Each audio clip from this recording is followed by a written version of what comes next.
नमस्कार दोस्तों, मैं मोनिका चौहान आज फिर आपके लिए एक प्रेरणादायक कहानी लेके आई हूँ।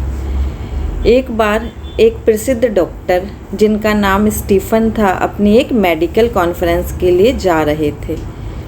वहाँ उन्हें उनकी रिसर्च के लिए एक अवार्ड मिलने वाला था, इसलिए डॉक्टर स्टीफन बहुत एक्साइटेड थे।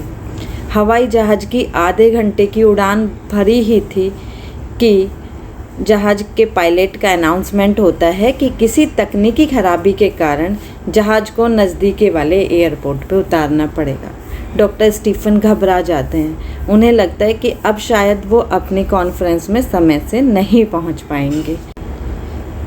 हेल्प डेस्क पर जाकर डॉक्टर ने महिला स्टाफ से अगली तुरंत फ़्लाइट के बारे में पता किया। महिला स्टाफ ने बताया कि अगले 10 घंटे तक जहां उन्हें जाना है वहां के लिए कोई फ़्लाइट नहीं है।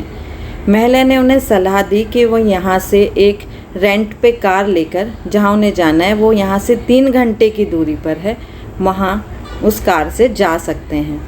डॉक्टर साहब के पास कोई चॉइस नहीं थी, तो उन्होंने उचित समझा कि वो कार किराए पर लेकर ही निकल जाएं। उन्होंने एक रेंट पर कार ली और वहां से निकल पड़े। जैसे ही वो कार लेके निकले तो बहुत तेज़ तूफ़ान और बारिश आ गई, जिसके कारण कार चलाना भी थोड़ा मुश्किल हो रहा था। जैसे तैसे वो आगे बढ़े तो रास्ता भूल गए। करीब 2 घंटे आगे जाने के बाद उन्हें समझ आया कि वो रास्ता भटक गए हैं। अब डॉक्टर साहब को लगा कि शायद वो अब अपनी कॉन्फ्रेंस में नहीं पहुंच पाएंगे, तो उन्होंने सोचा कि क्यों ना मैं यहाँ थोड़ा सा कहीं पर आराम कर लूँ और कुछ खा लूँ। वह कोई ऐसी जगह तलाश करने लगे जहाँ उन्हें खाने के लिए कुछ मिल जाए।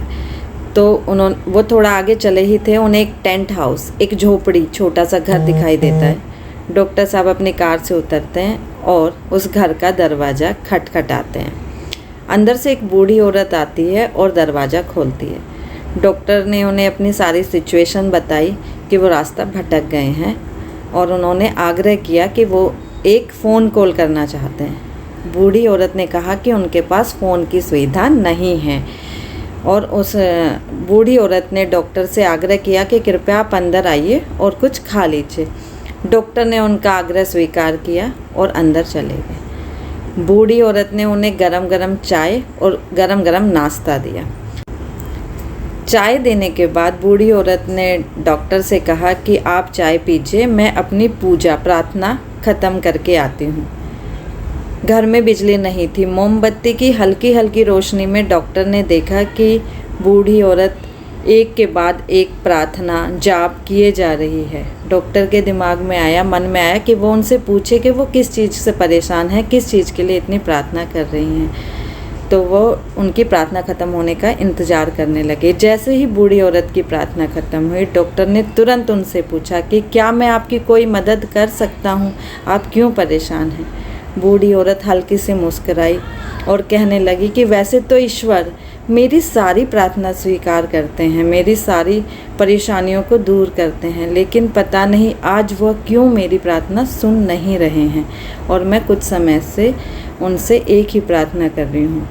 बराबर की चारपाई पे एक बच्चा लेटा हुआ था, तो बूढ़ी औरत ने उसकी तरफ इशारा करते हुए कहा कि यह मेरा पोता है और यह एक विशेष प्रकार के कैंसर से पीड़ित है।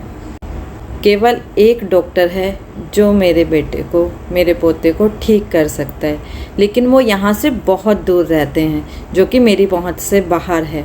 और मैं भगवान से बार बार वही प्रार्थना कर रही हूँ कि हे प्रभु, मुझे किसी भी तरह से डॉक्टर स्टीफन के पास तक पहुँचाने का रास्ता बता दें।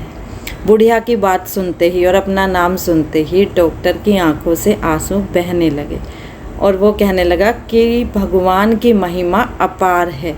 अब मुझे समझ में आया क्यों जहाज़ खराब हुआ, क्यों बारिश और तूफ़ान के कारण मैं रास्ता भटका, क्योंकि भगवान मुझे आपसे मिलाना चाहते थे। ये कहते हुए और उसने बताया बुढ़िया को कि वही डॉक्टर स्टीफन है और उसकी आंखों से लगातार आंसू बहते रहे। इसलिए दोस्तों, हम पूर्ण श्रद्धा और सच्चे मन से भगवान से जो भी प्रार्थना करते हैं, भगवान हमारी प्रार्थना ज़रूर सुनते हैं। हम जो भी पूर्ण विश्वास के साथ उनसे मांगते हैं वो हमें ज़रूर मिलता है। इसलिए हमें ईश्वर पर पूर्ण विश्वास रखना चाहिए। If we pray with faith and believe, God will answer your prayer definitely. Thank you.